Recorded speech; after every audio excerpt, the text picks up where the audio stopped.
Well, Johnny, there's no doubt about it. They're excited to get back into the car. We're all excited to get back racing. What sort of Lewis do you think we're going to get getting back into that car as he chases down Michael Schumacher's record? Well, a motivated Lewis Hamilton is always, I think, what we expect. I think that's what we're going to see. It's nice hearing those words where he's excited to be back in a race car, and I think that's totally understandable. I think as a racing driver, it's what we love to do, and when we have that opportunity, like he said, we always get that same thrill every time. So it was important to get that run under his belt before we go to Austria. But of course, it's going to be very important as well that he kicks it off in a very strong manner when he gets to Austria, because it's a track that hasn't sort of been good to him. He won 4 years ago, and he's had, I think, a fourth and a fifth and a retirement.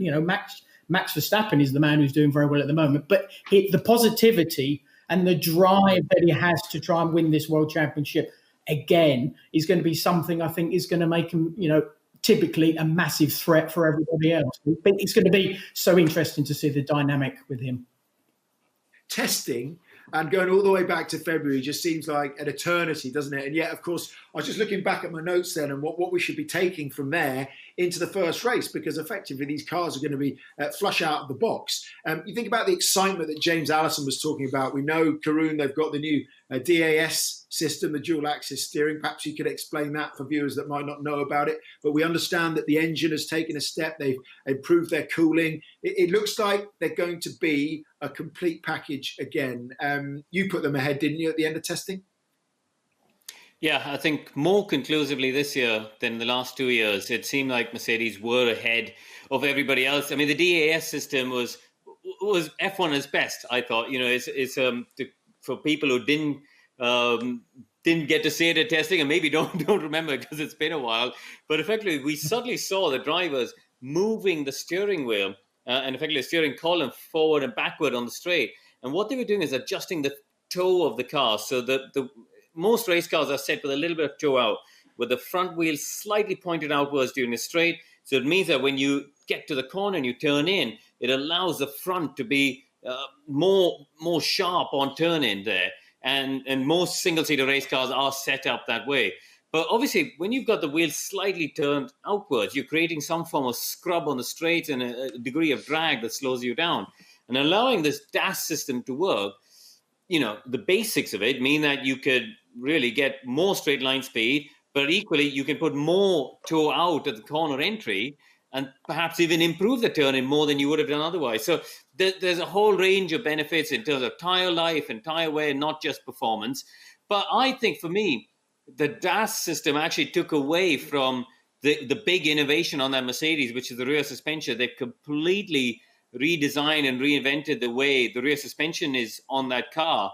I'm sure Ted will be talking about it more when we get to Austria. I think it just shows that team is not backing off the throttle at all. And now they're going to get the benefit of that car, Simon, obviously, not just for 2020, but for 2021 as well, because we're carrying on over. Craig, anything to add to that? I was going to ask Johnny, bring Johnny in on this, because we had Valtteri Bottas speaking last week, didn't we, on Sky Sports, and he's talking about adding new things to his toolbox. He's had these 3 years alongside Hamilton, hasn't really been able to make a dent in his teammate. If there was one thing he needed to do to improve, if you could distill down the one thing that's left Bottas trailing Hamilton a little bit, what would you say it is, Johnny?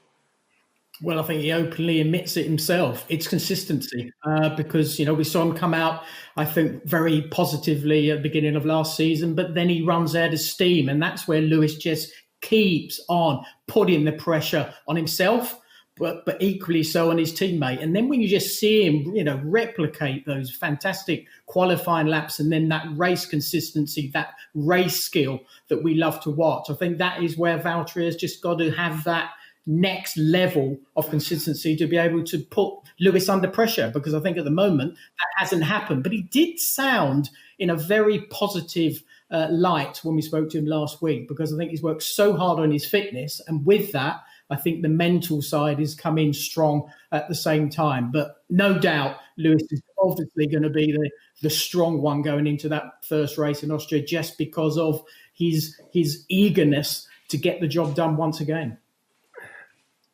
Karun, we've already heard from Toto Wolff. Obviously, he wants to do everything in his power to maintain their advantage, and subsequently, he was obviously against these sort of reverse grid races. But what I was going to ask on that one is that there's the shorter calendar, the fact that they're starting at what's been a Red Bull fortress for the last couple of years for a double header, count against them.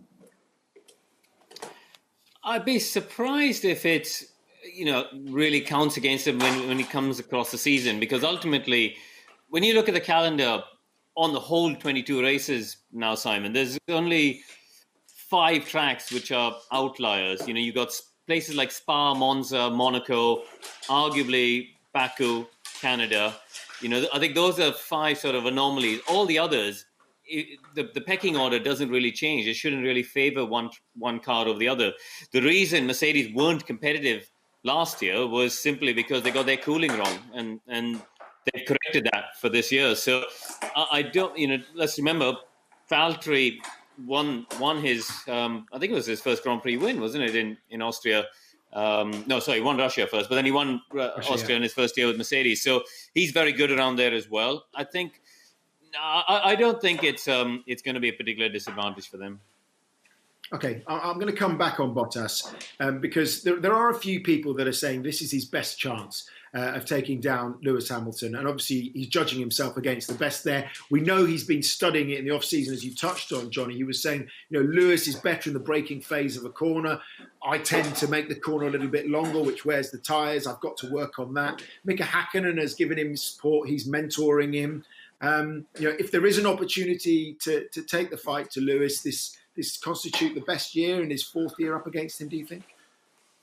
Yes, I do. And I think Austria's been good to remember his Williams time, where he was sort of on the front row and fighting for race wins, leading races as well. And of course, he won that race 3 years ago. So it is a track, as he's mentioned last week to myself and Natalie, that it is, he enjoys the way that Austria flow comes to him. So I think that positivity, if he can get that sort of first race win, let's say, then it really sort of gives him the confidence. Then that pressure starts to go on Lewis a little bit more. And of course, they're back for the following weekend, exactly the same track, with all that confidence that he's got from the races and the years before, but obviously to that brilliant start that hopefully he can do that first race. So, it's really down to him to come out of the block strong. And if he can do that, but of course, that will change his entire season. If he doesn't, then he's obviously going to, have that struggle.